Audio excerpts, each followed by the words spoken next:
Guys, welcome to Pragati 247। Good evening सही बच्चों को। I am Rajni. सही बच्चे लाइव आ जाइए, आप लोग का टेस्ट स्टार्ट होने वाला है। सभी बच्चे लाइव आ जाइए, आप लोग का टेस्ट स्टार्ट होने वाला है।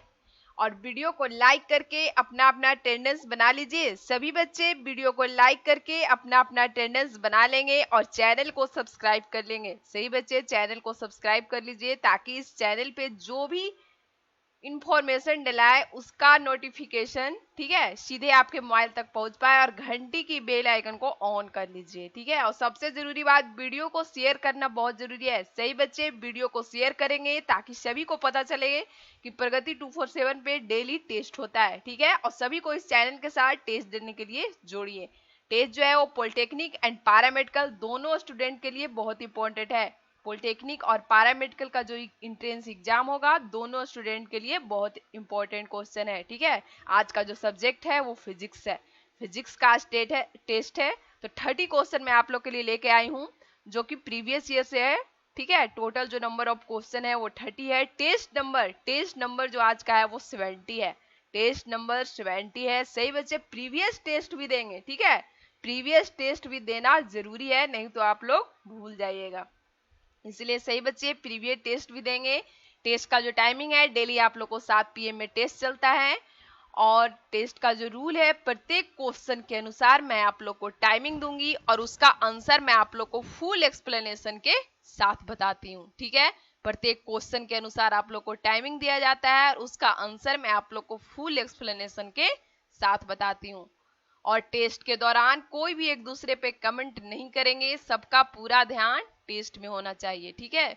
चलिए तो सभी बच्चे तैयार हैं, टेस्ट को स्टार्ट किया जाए। फिजिक्स का टेस्ट है, सही बच्चे तैयार हैं। और टेस्ट के अंत में सही बच्चे अपना अपना कितना स्कोर आया 30 में वो वीडियो के कमेंट सेक्शन में अपना अपना स्कोर कमेंट करेंगे। वहां से मैं सबका कमेंट रीड करती हूँ। ओके, चलिए तो सही बच्चे तैयार हैं, अब टेस्ट को स्टार्ट किया जाए।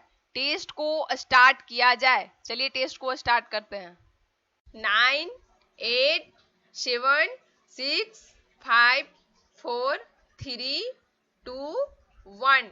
फर्स्ट क्वेश्चन आपके स्क्रीन पर है, ठीक है। चलिए 20 सेकंड दी आप लोग का टाइमिंग स्टार्ट होता है। ध्वनि का वेग, ठीक है, क्वेश्चन है कि ध्वनि का वेग इसमें अधिकतम है। ध्वनि का वेग इसमें अधिकतम है। Time up, time up. चलिए सही बच्चे का आंसर आ गया है, तो इसका जो राइट आंसर होगा वो ऑप्शन ए होगा, लोहा। ध्वनि का वेग जो है वो लोहा में अधिकतम होता है, करीब 5100 मीटर पर सेकेंड। कितना होता है? तो 5100 मीटर पर सेकेंड होता है। सबसे अधिक किसमें होता है? लोहा में। कितना? 5100 मीटर पर सेकेंड। ये आप लोग याद कर लीजिएगा, ठीक है। चलिए नेक्स्ट क्वेश्चन, नेक्स्ट क्वेश्चन की ओर मूव किया जाए।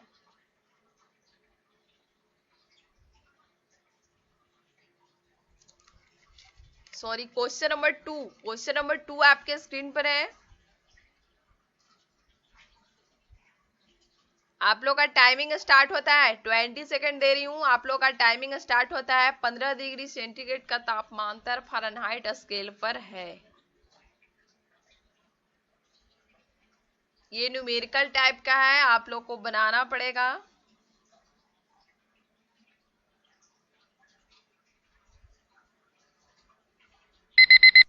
ठीक है, न्यूमेरिकल टाइप का है। एक मिनट का टाइम दे रही हूँ आप लोग का। 15 डिग्री सेंटीग्रेड का तापांतर फ़ारेनहाइट स्केल पर है।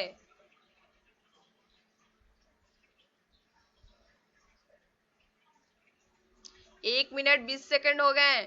1 मिनट 20 सेकंड का आप लोग का टाइमिंग मिल रहा है। 40 सेकंड और बच रहा है।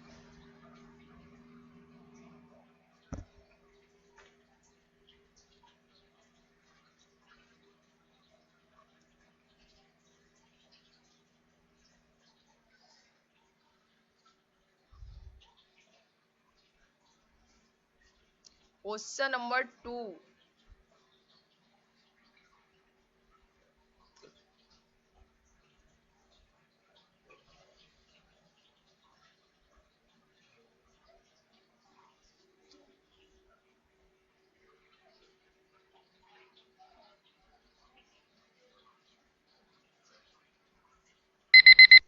Time up, time up.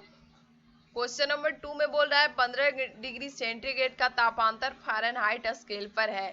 तो इसका जो राइट आंसर होगा वो ऑप्शन बी वाले बच्चे का बिल्कुल करेक्ट आंसर है। कैसे होगा? ठीक है, इसका जो सूत्र है फ़ारेनहाइट स्केल पर निकालना है ना। ठीक है, फ़ारेनहाइट स्केल पे निकालना है। तो इसका जो सूत्र होता है ए बराबर क्या होता है 1.8 गुने डिग्री सेंटीग्रेड प्लस 32। ये जो है इसका सूत्र है और इसी सूत्र पे बैठा देना है। ठीक है, 1.8 गुने सी का मान 15 प्लस 32 कितना हो जाएगा? इसको जब गुना करेंगे तो हो जाएगा 27 प्लस 32 बराबर 59 डिग्री फ़ारेनहाइट। ये हम लोग का आंसर हो गया है। ठीक है, सभी को समझ में आ रहा है? ये फॉर्मूला है, इस पर मान पुट कर दिए हैं। ठीक है, चलिए next question, question number 3। Question number 3 आपके स्क्रीन पर है। टाइमिंग आप लोग का स्टार्ट होता है। एक अंधेरे कमरे में एक हरी पत्ती को लाल प्रकाश से प्रकाशित किया जाता है। पत्ती प्रतीत होगी, कैसी प्रतीत होगी पत्ती?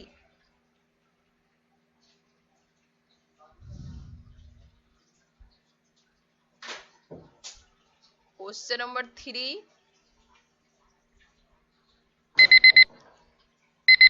Time up, time up. Question number 3 का जो राइट आंसर होगा वो ऑप्शन डी होगा। ऑप्शन डी वाले बच्चे का बिल्कुल करेक्ट आंसर है, काली होगा। अंधेरे कमरे में जब एक हरी पत्ती को लाल रंग के प्रकाश से प्रकाशित किया जाता है तो वह हमेशा काली प्रतीत होती है। ठीक है, तो राइट आंसर इसका ऑप्शन डी होगा। चलिए नेक्स्ट क्वेश्चन की ओर मूव किया जाए। क्वेश्चन नंबर 4 आपके स्क्रीन पर है। क्वेश्चन नंबर 4 आपके स्क्रीन पर है।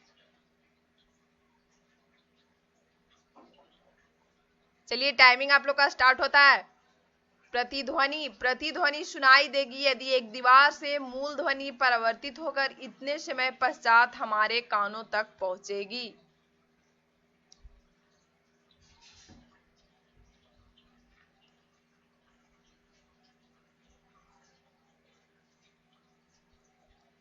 राइट आंसर इसका क्या होगा?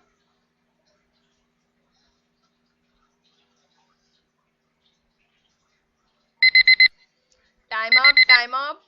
इसका जो राइट आंसर होगा प्रतिध्वनि सुनाई देगी यदि एक दीवार से मूल ध्वनि परावर्तित होकर 1/10 समय पश्चात 1/10 सेकेंड। ठीक है ना, 1/10 सेकेंड क्या होता है 1/10 सेकेंड। ठीक है, 1/10 सेकेंड पश्चात हमारे कानों तक पहुंचेगी। तो ऑप्शन डी वाले बच्चे का बिल्कुल करेक्ट आंसर है। 1/10 को हम लोग 0.1 सेकेंड लिख सकते हैं ना। 1/10 बराबर 0.1 सेकेंड। ठीक है, तो राइट आंसर कौन सा होगा? ऑप्शन डी होगा। चलिए नेक्स्ट क्वेश्चन, क्वेश्चन नंबर 5।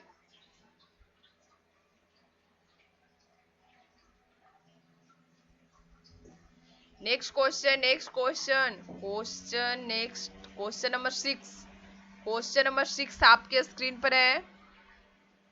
चलिए इसके लिए आप लोग को टाइमिंग आप लोग का स्टार्ट होता है। क्वेश्चन नंबर 6, पृथ्वी के केंद्र का तापमान है लगभग। कोई भी एक दूसरे पर कमेंट नहीं करेंगे, सबका पूरा ध्यान टेस्ट में होना चाहिए। वीडियो को लाइक कीजिए, शेयर कीजिए।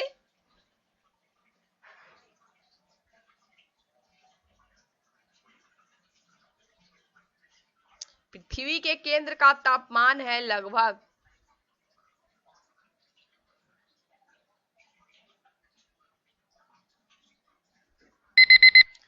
Time up, time up. चलिए सही बच्चे का आंसर आ गया है। पृथ्वी के केंद्र का तापमान जो होता है वो लगभग 4000 डिग्री सेंटीग्रेड होता है। तो यहाँ पे ऑप्शन ए जो होगा वो बिल्कुल करेक्ट आंसर होगा। कितना होता है? 4000 डिग्री सेंटीग्रेड। चलिए नेक्स्ट क्वेश्चन नंबर 7।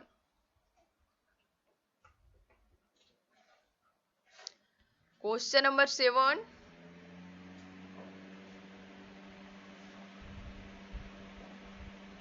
टाइमिंग आप लोग का स्टार्ट होता है। सूर्य से अधिकतम दूरी पर ग्रह है। सूर्य से अधिकतम दूरी पर कौन सा ग्रह है?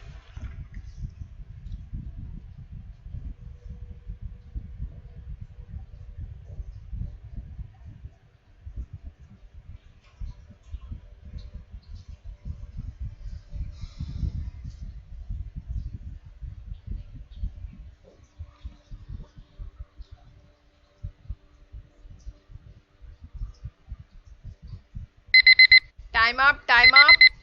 क्वेश्चन बोल रहा है सूर्य से अधिकतम दूरी पर ग्रह है। ठीक है, तो यहाँ पे जो ऑप्शन दिया है, ऑप्शन के अनुसार यहाँ पे राइट जो आंसर होगा वो ऑप्शन सी होगा, प्लूटो होगा। ठीक है ना, सूर्य से अधिकतम दूरी पर स्थित ग्रह प्लूटो है। लेकिन अब इसकी मान्यता जो है वो खगोल शास्त्रियों द्वारा समाप्त कर दी गई है। ठीक है, ये प्रीवियस ईयर का क्वेश्चन है।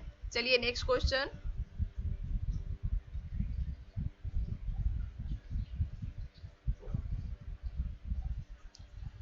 Question number 8।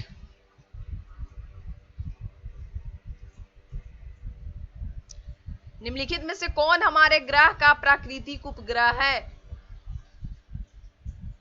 क्वेश्चन नंबर 8, निम्नलिखित में से कौन हमारे ग्रह का प्राकृतिक उपग्रह है?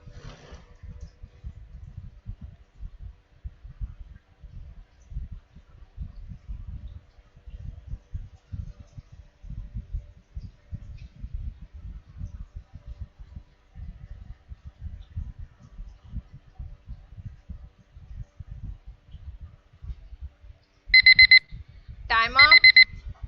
क्वेश्चन नंबर 8 में बोल रहा है निम्नलिखित में से कौन हमारे ग्रह का प्राकृतिक उपग्रह है। तो इसका जो राइट आंसर होगा वो ऑप्शन ए होगा, चंद्रमा, मून जिसको हम लोग बोलते हैं। हमारे ग्रह पृथ्वी का प्राकृतिक उपग्रह कौन है? तो चंद्रमा है, मून है। चलिए नेक्स्ट क्वेश्चन।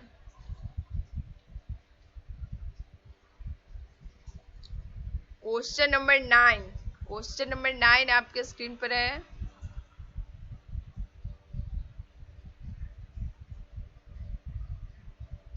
टाइमिंग आप लोग का स्टार्ट होता है। पृथ्वी और सूर्य के बीच माध्य दूरी निर्धारित की गई है 1।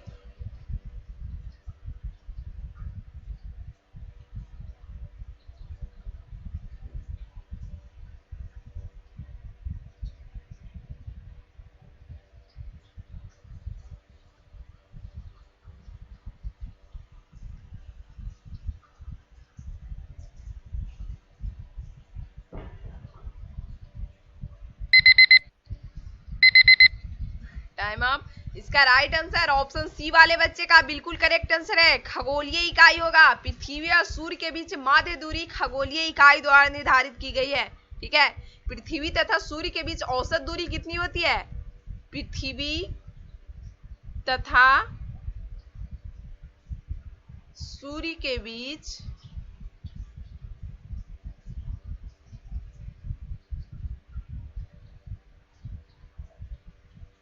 औसत दूरी कितना होता है? 1.496 इंटू 10⁻11 मीटर होती है। पृथ्वी तथा सूर्य के बीच जो औसत दूरी होती है वो इतना होता है। ठीक है, इनके बीच की औसत दूरी को हम लोग खगोलीय इकाई से मापते हैं। ठीक है, किससे मापते हैं? तो खगोलीय इकाई से। कितना होता है? तो इतना होता है ये। ठीक है, ये आप लोग याद कर लीजिएगा। चलिए next question. Question number 10।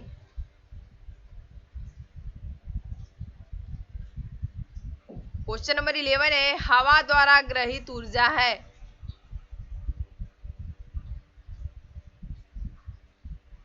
Timing आप लोग का स्टार्ट होता है। हवा द्वारा ग्रहित ऊर्जा है।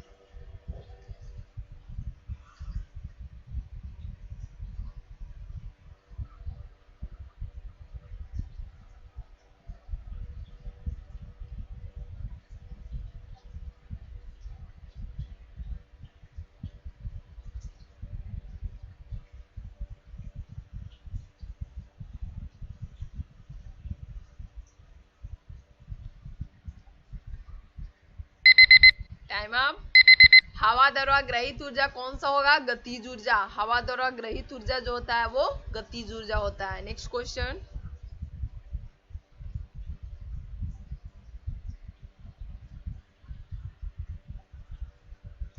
क्वेश्चन नंबर 12 आपके स्क्रीन पर है। क्वेश्चन नंबर 12, चलिए आप लोग को 31 सेकंड का टाइमिंग दिया जाता है। निम्नलिखित में से कौन सा फ्लेमिंग के बाएं हाथ के नियम से संबंधित नहीं है? सही बच्चे राइट आंसर फटाफट कमेंट कीजिए।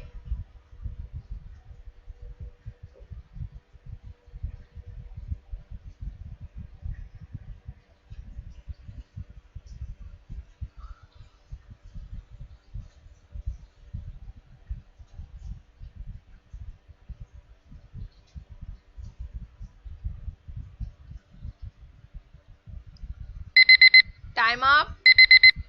क्वेश्चन नंबर 12 का राइट आंसर होगा ऑप्शन ए, प्रतिरोध जो होता है, ठीक है, प्रतिरोध फ्लेमिंग के बाएं हाथ के नियम से संबंधित नहीं है, इसलिए ऑप्शन ए वाले बच्चे का बिल्कुल करेक्ट आंसर है। Next question.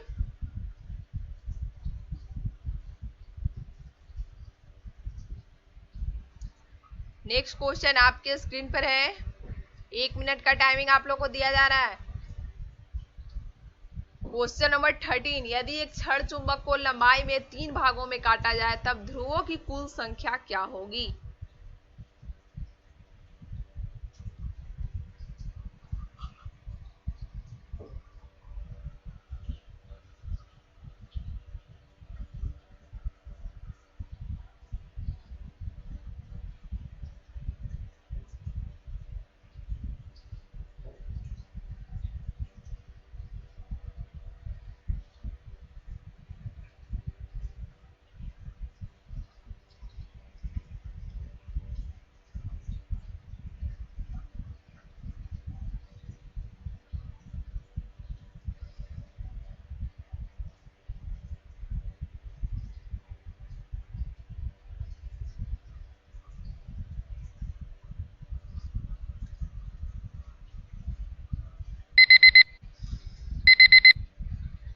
Time up, time up. Question number 13 बोल रहा है यदि एक छड़ चुंबक को लंबाई में 3 भागों में काटा जाए, ठीक है, 3 भागों में लंबाई में काटा जाएगा तो ध्रुवों की संख्या कितनी हो जाएगी?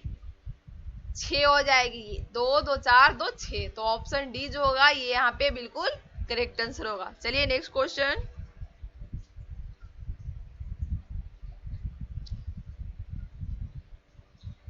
क्वेश्चन नंबर 14,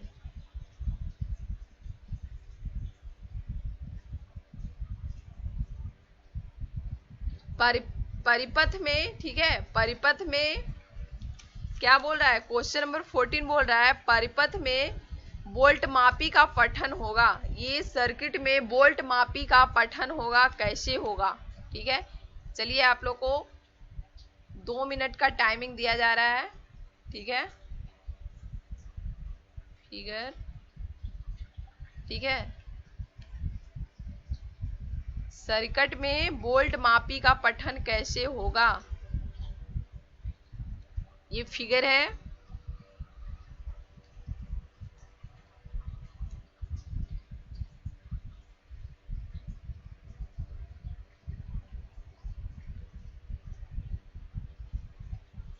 ठीक है, चारों ऑप्शन आप लोग को दिख रहा है। फिगर लंबा है, ऑप्शन दिखता है तो ऊपर वाला झक जाता है। ठीक है, ये यहाँ पे क्या है? 12 है, ये जो है वो 12 भी है। ठीक है, 12 वाट है। चलिए,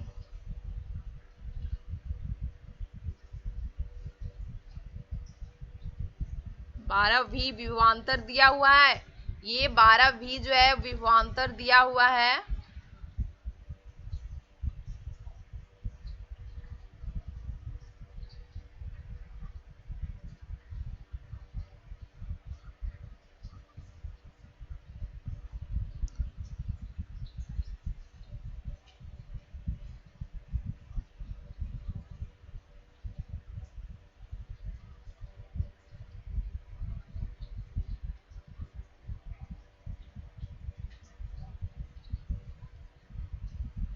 थर्टी सेकेंड और।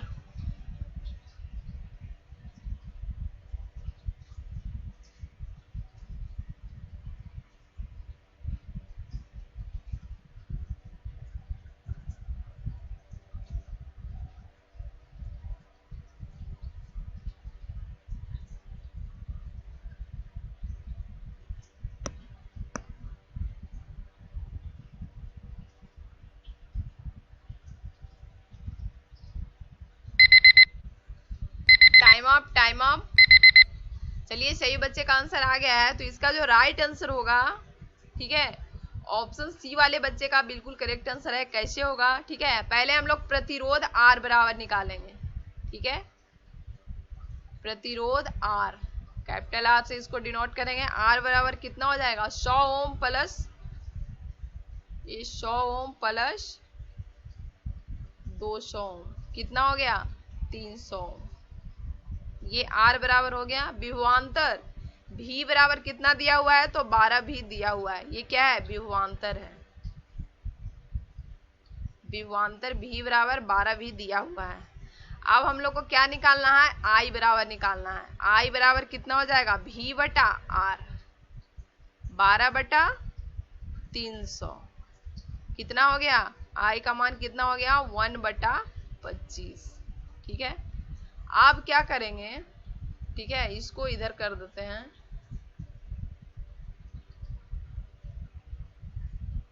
अब इसको क्या करना है, 1/, अब बोल्ट मापी का पठन, क्वेश्चन में पूछ रहा था बोल्ट मापी का पठन, ठीक है, बोल्ट मापी का पठन।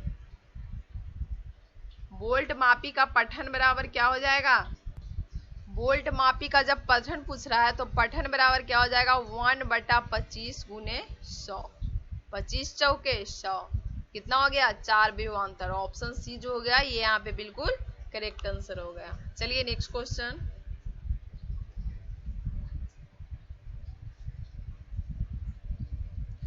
इलेक्ट्रॉन वोल्ट जो है वो किसकी इकाई है, क्वेश्चन नंबर 15।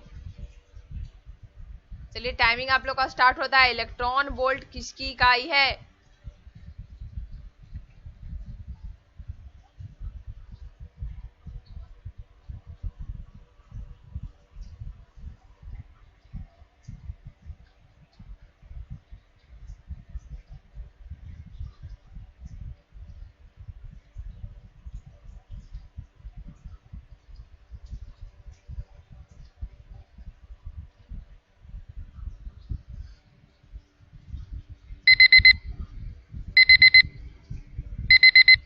Time up. सही बच्चे का आंसर आ गया है, तो इसका राइट आंसर जो होगा, इलेक्ट्रॉन वोल्ट जो है वो विभवांतर की इकाई है। किसकी इकाई है, विभवांतर की। ऑप्शन ए वाले बच्चे का बिल्कुल करेक्ट आंसर होगा, ठीक है, विभवांतर होगा। चलिए नेक्स्ट क्वेश्चन।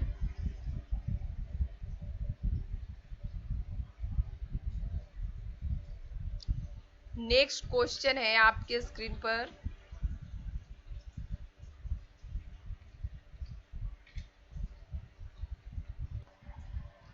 Question number 16। इसके लिए आप लोग को टाइमिंग, चलिए 1.5 मिनट का टाइम देती हूँ आप लोग को। क्वेश्चन नंबर 16 आपके स्क्रीन पर है। जल और कांच का अपवर्तनांक, रिफ्रैक्टिव इंडेक्स क्रमशः कितना है, 1.33 और 1.5 है। जल और कांच में प्रकाश की चाल का अनुपात क्या है, ये निकालना है।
Time up.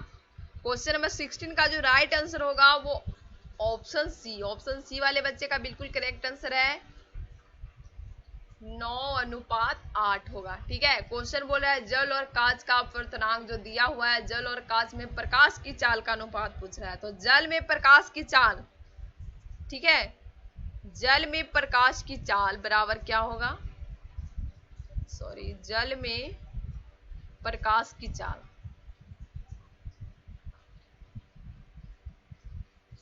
प्रकाश की चाल बराबर क्या होगा, निर्वात में प्रकाश की चाल क्या होगा, निर्वात में प्रकाश की चाल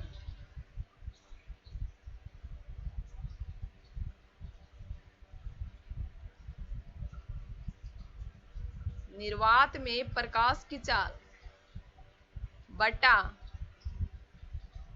जल का अपवर्तनांक, जल का अपवर्तनांक, ये फॉर्मूला होता है। ठीक है, ऊपर चलते हैं हम लोग और ऊपर, तो ये बराबर कितना हो जाएगा, निर्वात में प्रकाश की चाल जो होता है वो कितना होता है, 3 × 10⁸ मीटर पर सेकेंड। ठीक है, जल का अपवर्तनांक कितना है, जल का अपवर्तनांक होगा 1.35। इसको जब हम लोग सॉल्यूशन करेंगे तो 2.25 × 10⁸ मीटर पर सेकेंड होगा। ठीक है, आगे बढ़ते हैं, आगे बढ़ते हैं। ठीक है, जल में प्रकाश की चाल, निर्वात में प्रकाश की चाल बटा जल में अपवर्तनांक, तो निर्वात में प्रकाश की चाल इतना होता है, जल का अपवर्तनांक कितना है, तो जल का अपवर्तनांक दिया हुआ है इसमें। ठीक है, कितना दिया हुआ है, 1.33। ठीक है, 1.33, सॉरी यहाँ पे 1.33 दिया हुआ है। ठीक है, 1.33 दिया हुआ है। ठीक है, उसके बाद क्या करेंगे, उसके बाद कांच में प्रकाश की चाल निकालेंगे। क्या में निकालेंगे, कांच में, कांच में प्रकाश की चाल, पेन चेंज कर लेते हैं, कांच में प्रकाश की चाल, कांच में प्रकाश की चाल बराबर क्या हो जाएगा, निर्वात में प्रकाश की चाल। ठीक है, सेम वही, निर्वात में प्रकाश की चाल बटा कांच का अपवर्तनांक, तो कितना हो जाएगा, ये हो जाएगा 3 × 10⁸ मीटर पर सेकेंड बटा, इसका मान कितना दिया हुआ है, तो 1.5 ये दिया हुआ है। इसको जब हम लोग हल करेंगे तो यहाँ पे हम लोग आ जाएगा 2 × 10⁸ मीटर पर सेकेंड, ये आ जाएगा। अब क्या बोल रहा है, दोनों का अनुपात। ठीक है, तो अनुपात बराबर क्या हो जाएगा, 2 × 2 = 8 बटा 2 × 10⁸। ठीक है, ये 10⁸ कट गया,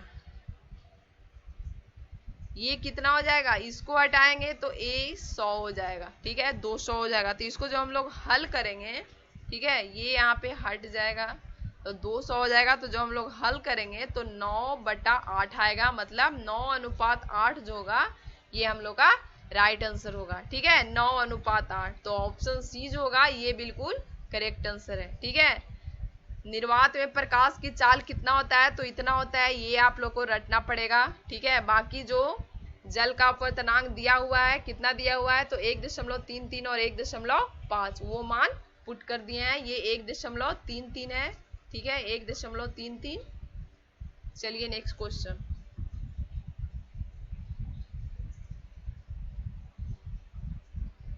क्वेश्चन नंबर 17। क्वेश्चन नंबर 17, चलिए ये भी न्यूमेरिकल है। आप लोग को 2 मिनट का टाइमिंग दिया जा रहा है। टाइमिंग आप लोग का स्टार्ट होता है, दो समतल दर्पण एक दूसरे से 36 डिग्री के कोण पर अनंत इंक्लाइंड है, इनके बीच एक वस्तु को रखने पर कितने प्रतिबिंब बनेंगे।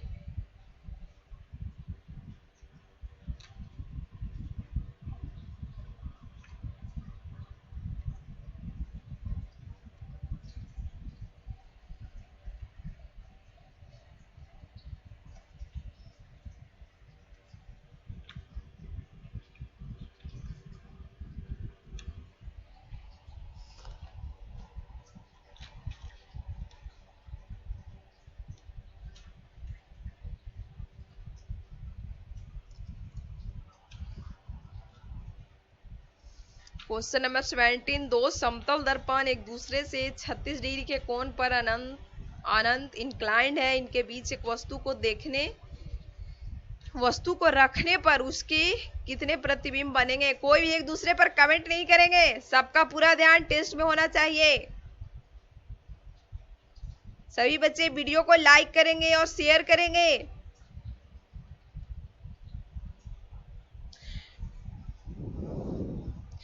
40 सेकंड और रह गए हैं।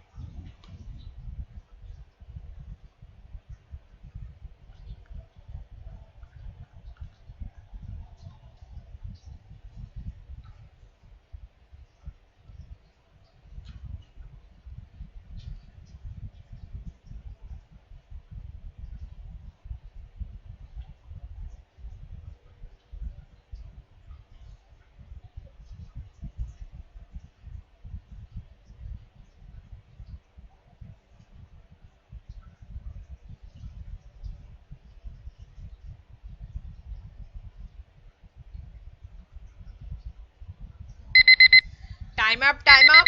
चलिए, सही बच्चे का आंसर आ गया है, तो इसका जो राइट आंसर होगा क्वेश्चन नंबर 17 का जो राइट आंसर होगा वो ऑप्शन सी वाले बच्चे का बिल्कुल करेक्ट आंसर है। ऑप्शन सी वाले बच्चे का बिल्कुल करेक्ट आंसर है, 9 होगा। कैसे होगा? दो समतल दर्पणों के बीच का कोण कितना दिया हुआ है? तो 36 डिग्री दिया हुआ है। तो उनके बीच बने प्रतिबिंबों की संख्या क्या होगी? उनके बीच बने,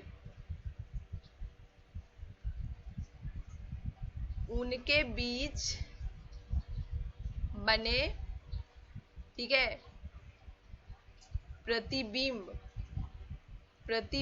की संख्या, उनके बीच बने प्रतिबिंबों की संख्या बराबर क्या होगा? 360 बटा थीटा माइनस 1।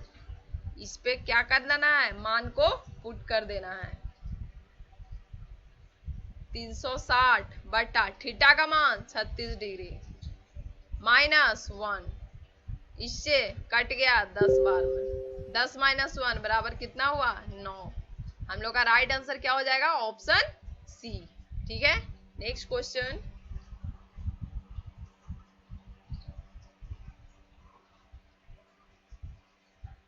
क्वेश्चन नंबर 18 आपके स्क्रीन पर है। 2 मिनट का टाइमिंग आप लोग को दिया जा रहा है। सॉरी, टाइमिंग आप लोग का स्टार्ट होता है 780 केजी पर मिली क्यूब घनत्व एवं 0.3, ठीक है, मिली आयतन का एक लकड़ी का ब्लॉक 900 किलोग्राम हर क्यूब घनत्व वाले तेल में तैर रहा है। लकड़ी का आयतन तेल के अंदर है।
Thirty second.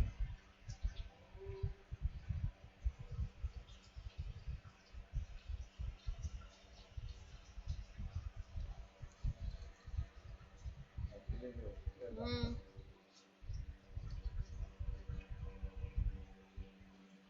10 सेकेंड और रह गए हैं। 10 सेकेंड।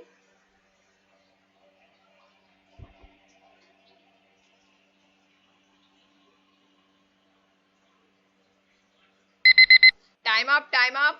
क्वेश्चन नंबर 18 का जो राइट आंसर होगा वो ऑप्शन सी वाले बच्चे का बिल्कुल करेक्ट आंसर है। ठीक है, क्वेश्चन नंबर 18, मान लिया जाए कि लकड़ी का एक आयतन तेल के अंदर डूबा हुआ है, ठीक है। हम लोग किसी भी चीज को एक मान के बनाते हैं, क्या होगा, डूबे भाग का आयतन, ठीक है, डूबे भाग का आयतन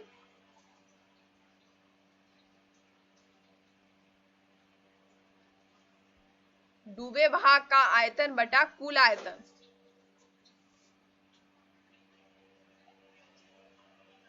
डूबे भाग का आयतन बटा कुल आयतन बराबर क्या होगा, लकड़ी का घनत्व बटा तेल का घनत्व, लकड़ी का घनत्व बटा तेल का घनत्व, तेल का घनत्व, ठीक है। तो लकड़ी का घनत्व बटा तेल का घनत्व, तो लकड़ी का आयतन हम लोग कितना मान लिए हैं, मान लिया x मान लिए हैं, ठीक है, ये दिया हुआ है बराबर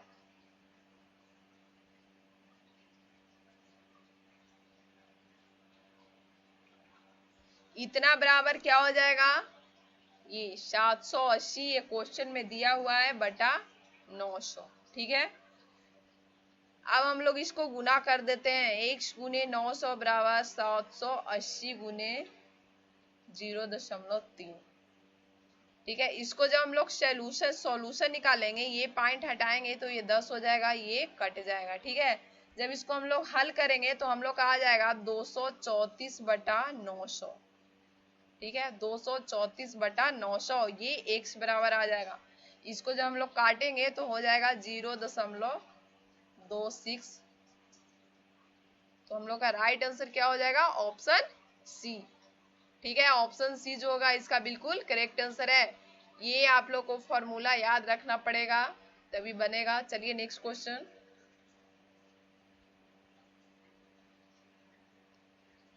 क्वेश्चन नंबर 19, क्वेश्चन नंबर 19 आपके स्क्रीन पर है।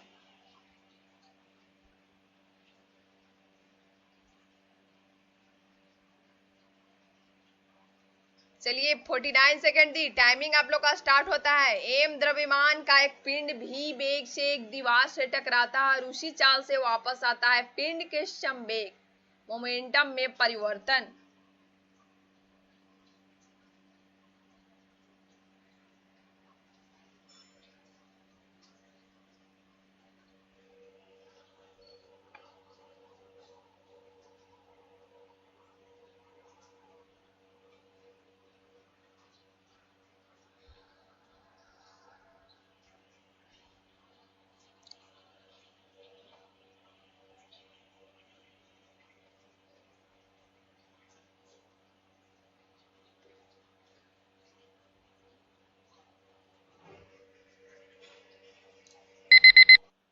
Time up.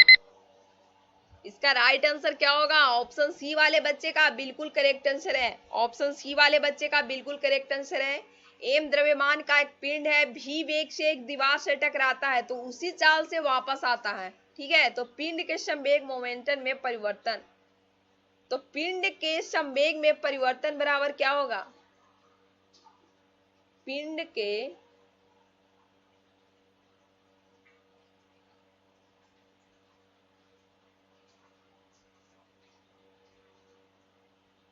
संवेग में परिवर्तन बराबर क्या होता है, एम भी माइनस एक बार प्लस और एक बार क्या होता है माइनस, माइनस माइनस प्लस, कितना हो जाएगा एम बी 2 MB। तो हम लोग का आंसर क्या होगा, ऑप्शन सी, ठीक है। ऑप्शन सी जो होगा ये यहाँ पे बिल्कुल करेक्ट आंसर है।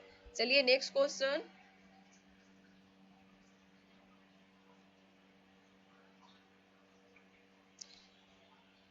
क्वेश्चन नंबर 20 आपके स्क्रीन पर है। क्वेश्चन नंबर 20 आपके स्क्रीन पर है।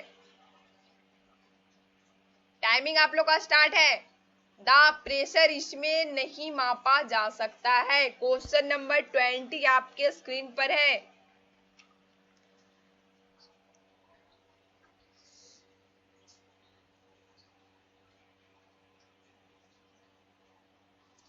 इसमें 3 ऑप्शन है, उससे दाब मापा जा सकता है परंतु एक जो है उससे प्रेशर नहीं मापा जा सकता है, तो वो राइट आंसर कौन सा होगा,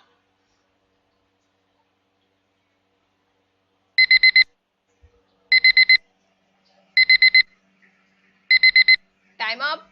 इसका जो राइट आंसर होगा वो ऑप्शन डी होगा। ये केजी वाट में प्रेशर नहीं मापा जाता है, ठीक है। बाकी ये तीनों जो है वो बिल्कुल मतलब इसमें मापा जा सकता है। क्वेश्चन वो पूछ रहा है नहीं मापा जा सकता है, तो ऑप्शन डी जो होगा वो बिल्कुल करेक्ट आंसर होगा, ठीक है।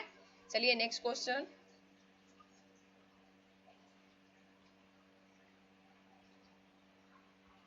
Question number 21।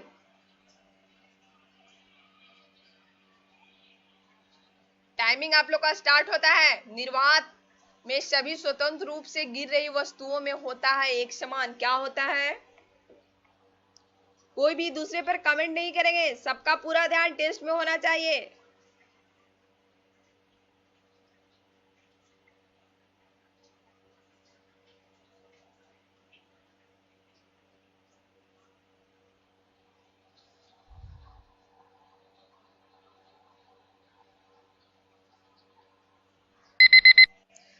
Time up, time up. Question number 21 का राइट आंसर क्या होगा? एक्सलरेशन, त्वरण।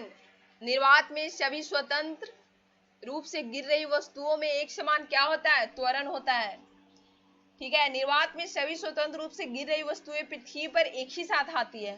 क्योंकि ऐसा क्यों होता है बच्चों? क्योंकि ये द्रव्यमान पर निर्भर नहीं करती है, इसलिए उसका त्वरण जो है वो एक समान होता है, ठीक है। वो द्रव्यमान पर निर्भर नहीं करती है। चलिए नेक्स्ट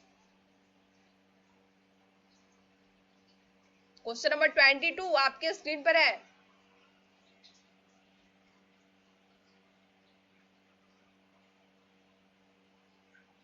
टाइमिंग आप लोग का स्टार्ट होता है। जब एक अवतल दर्पण के फोकस पर एक वस्तु रखी जाती है तब प्रतिबिंब जो है वो कहां बनता है? 22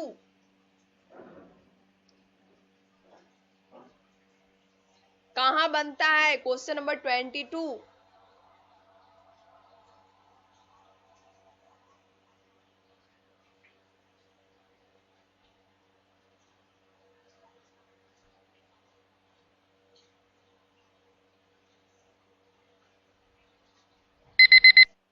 टाइम अप, टाइम अप। सही बच्चे का आंसर आ गया है। क्वेश्चन बोल रहा है जब एक अवतल दर्पण के फोकस पर एक वस्तु रखी जाती है तब प्रतिबिंब कहां बनता है, ठीक है। तो इसका राइट आंसर होगा इंफिनिटी। ऑप्शन डी इसका बिल्कुल करेक्ट आंसर है। अवतल दर्पण के फोकस पर वस्तु को रखने पर प्रतिबिंब अनंत पर उल्टा, वास्तविक और बहुत बड़ा बनता है, ठीक है। प्रतिबिंब अनंत पर बनता है, उल्टा, वास्तविक और बहुत बड़ा बनता है। चलिए नेक्स्ट क्वेश्चन लिख देती हूं। अनंत पर बनता है, ठीक है, उल्टा, वास्तविक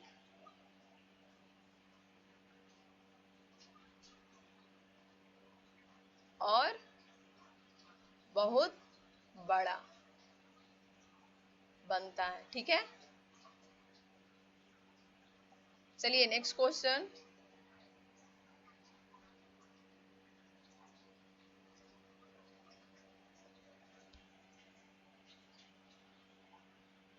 क्वेश्चन नंबर 23 आपके स्क्रीन पर है।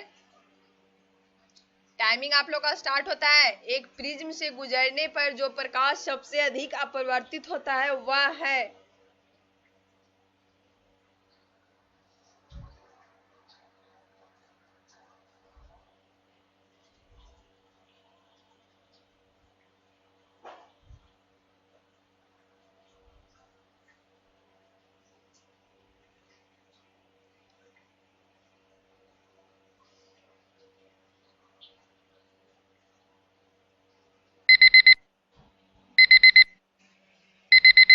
Time up, time up. Question number 23 बोल रहा है प्रिज्म से गुजरने पर जो प्रकाश सबसे अधिक अपवर्तित होता है वो कौन सा प्रकाश है? तो प्रिज्म से गुजरने पर बैगनी रंग का जो प्रकाश होता है वो सबसे अधिक अपवर्तित होता है। तो राइट आंसर कौन सा होगा? वायलेट होगा, ऑप्शन बी होगा, बैगनी होगा, ठीक है। चलिए नेक्स्ट क्वेश्चन।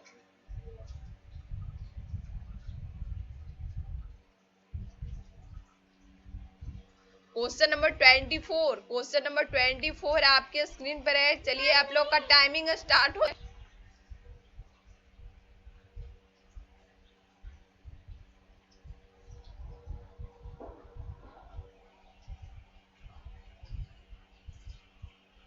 टाइमिंग आप लोग का स्टार्ट होता है। यदि एक आवर्धन कांच की फोकस दूरी जो है वो 2.5 सेंटीमीटर है, तब यह एक वस्तु को आवर्धित कर सकता है।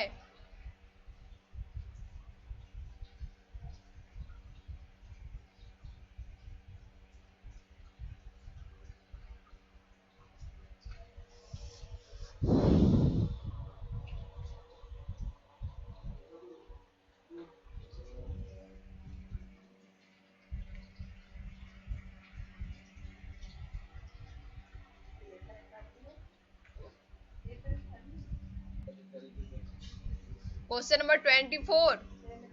क्वेश्चन नंबर 24, यदि एक आवर्धन कांच की फोकस दूरी जो है 2.5 सेंटीमीटर है, तब यह एक वस्तु को आवर्धित कर सकता है। Time up. तो इसका राइट आंसर क्या होगा? इसका राइट आंसर होगा ऑप्शन बी। ऑप्शन बी वाले बच्चे का बिल्कुल करेक्ट आंसर है, 11 गुना होगा। कैसे होगा? आवर्धन एम, ठीक है, वस्तु का आवर्धन एम बराबर क्या होता है? एम बराबर होता है, ये फॉर्मूला है 1 प्लस, ठीक है, स्पष्ट दर्शन की न्यूनतम दूरी। स्पष्ट दर्शन की न्यूनतम दूरी बटा क्या होता है? फोकस दूरी। फोकस दूरी, ठीक है। तो स्पष्ट दर्शन की न्यूनतम जो दूरी होती है वो कितना होता है? ये फिक्स होता है। स्पष्ट दर्शन की न्यूनतम दूरी जो होता है वो फिक्स होता है। कितना होता है? 25 होता है, ठीक है। स्पष्ट दर्शन की न्यूनतम दूरी को 1 प्लस डी बाई एफ भी हम लोग लिखते हैं, ठीक है। एफ फोकस दूरी, डी स्पष्ट दर्शन की न्यूनतम दूरी को डी से डिनोट करते हैं। तो स्पष्ट दर्शन की न्यूनतम दूरी डी का जो मान होता है वो फिक्स होता है। कितना होता है? 25 होता है। तो 1 प्लस 25 बटा फोकस दूरी दिया हुआ है कितना? 2.5। जब इसको हम लोग हल करेंगे, ठीक है, और ऊपर जाते हैं, जब इसको हम लोग हल करेंगे तो कितना आ जाएगा? हल करने पर आ जाएगा हम लोग को 1 प्लस 10 इक्वल टू कितना होगा? 11। 11 गुना जो हो गया ये हम लोग का राइट आंसर हो गया है, ठीक है। चलिए नेक्स्ट क्वेश्चन।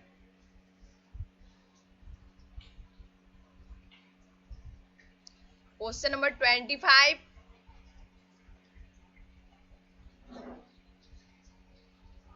टाइमिंग आप लोग का स्टार्ट होता है जब एक वस्तु उत्तल लेंस की ओर गति करती है तब प्रतिबिंब का आकार। Question number 25।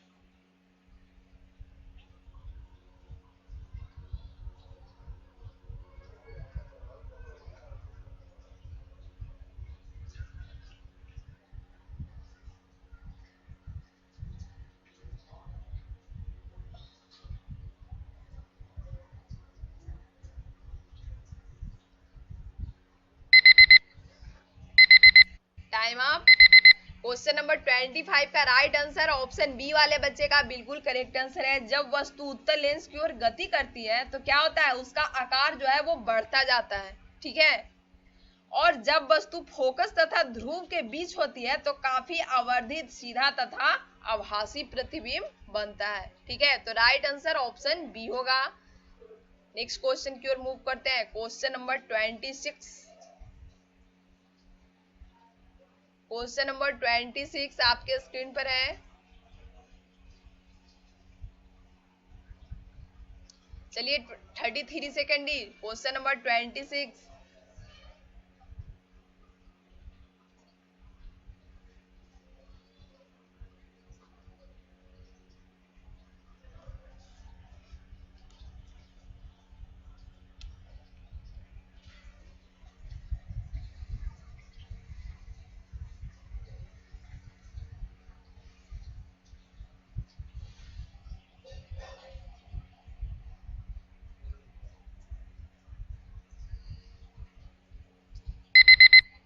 Time up, time up. मानव आंख को दिखने वाली प्रकाश की तरंग दैर्ध्य पुरुष है। तो ऑप्शन सी वाले बच्चे का बिल्कुल करेक्ट आंसर है, ठीक है। ऑप्शन सी जो होगा इसका करेक्ट आंसर होगा, ये आप लोग याद कर लीजिएगा। नेक्स्ट क्वेश्चन है क्वेश्चन नंबर 27। क्वेश्चन नंबर 28 आपके स्क्रीन पर है।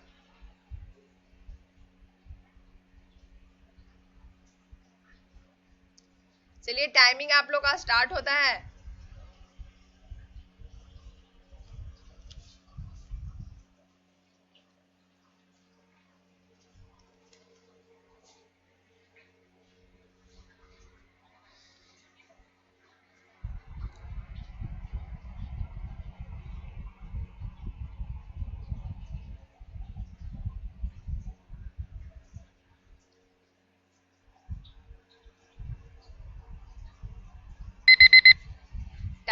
Time up. क्वेश्चन नंबर 28 बोल रहा है, जब 100 डिग्री सेंटीग्रेड पर 1 ग्राम जल को उसी तापमान पर भाप में परिवर्तित किया जाता है तब उसके आयतन में परिवर्तन लगभग है। इसका राइट आंसर क्या होगा? क्वेश्चन नंबर 28 का राइट जो आंसर होगा वो ऑप्शन डी होगा। ऑप्शन डी वाले बच्चे का बिल्कुल करेक्ट आंसर है। 1670 सीसी जो होता है इसका बिल्कुल राइट आंसर है। चलिए नेक्स्ट क्वेश्चन।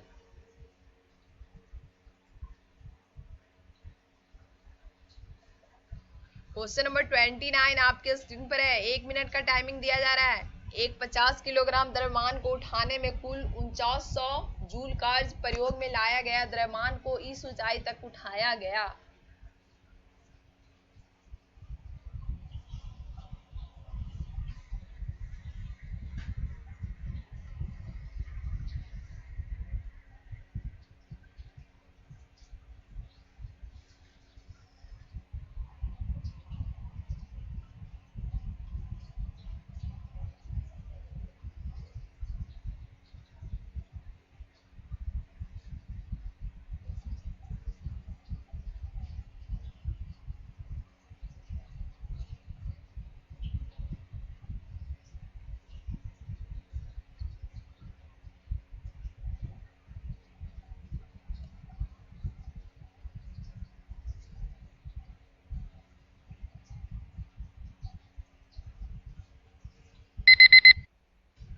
Time up.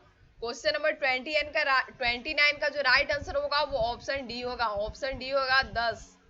ठीक है, ये ऑप्शन डी होगा। कैसे होगा? 29 एक 50 किलोग्राम द्रव्यमान को उठाने में कुल 4900 जूल कार्य प्रयोग में लाया गया, तो द्रव्यमान को इस ऊंचाई तक उठाया गया। यहाँ पे एम बराबर दिया हुआ है। एम बराबर कितना दिया हुआ है? तो 50 केजी दिया हुआ है। ठीक है, कार्य द्रव्यमान एम दिया हुआ है, कार्य कितना है? तो 4900 जूल है, ये कार्य दिया हुआ है। तो किया गया कार्य, इसलिए किया गया कार्य बराबर क्या होता है? ये फॉर्मूला है, किया गया कार्य बराबर mgh। किया गया कार्य बराबर क्या होता है? mgh। किया गया कार्य बराबर क्या होता है? mgh। तो दिया हुआ है, कितना दिया हुआ है? 4900। 4900 बराबर क्या हो जाएगा? एम का मान कितना है? 50। जी का मान 9.8 गुने एच। एच जो है ये हम लोग को निकालना है। ठीक है, तो एच बराबर क्या हो जाएगा? 4900 बटा 50 गुने 8। ये जीरो से ये जीरो कट जाएगा। ठीक है, तो जब इसको हम लोग काटेंगे तो कैलकुलेशन करके हम लोग का आंसर जो आएगा वो ऑप्शन डी जो होगा ये हम लोग का करेक्ट आंसर होगा। ठीक है, चलिए next question. Next and last question, question number 30। Question number 30, चलिए 1 मिनट का टाइमिंग दिया जा रहा है। एक केजी द्रव्यमान की गतिज ऊर्जा काइनेटिक एनर्जी जो है 1 जूल होगी, तब उसकी चाल।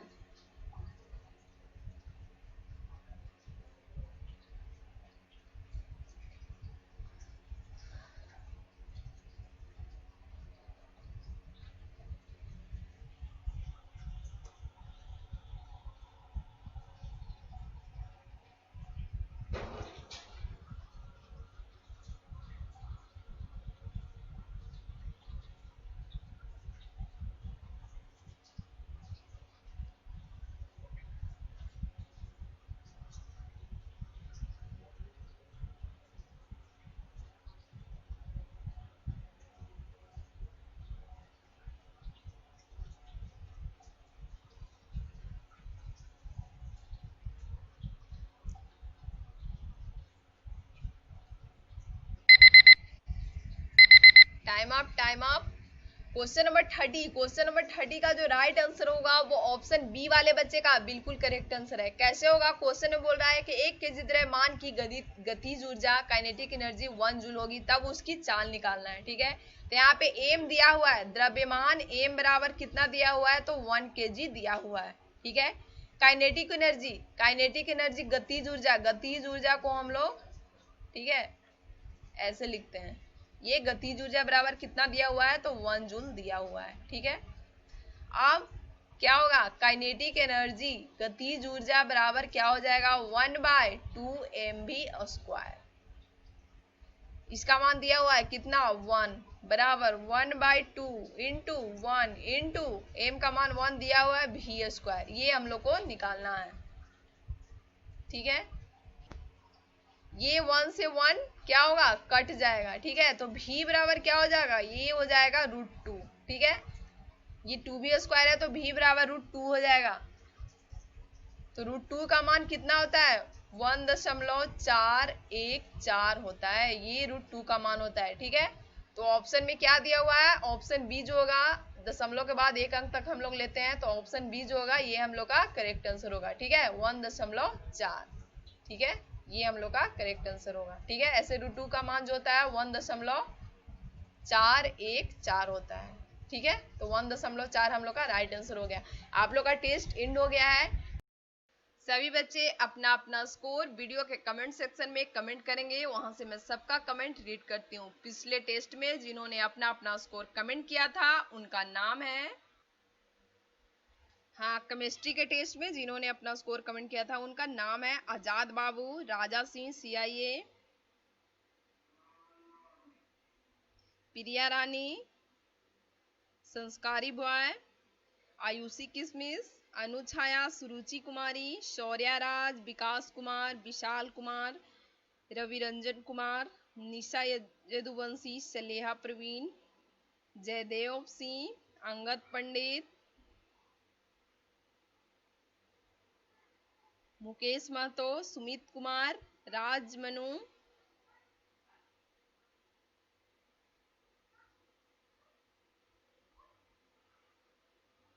इन्होंने अपना अपना स्कोर कमेंट किया था। ओके, मिलते हैं नेक्स्ट टेस्ट में, तब तक के लिए गुड बाय, गुड नाइट।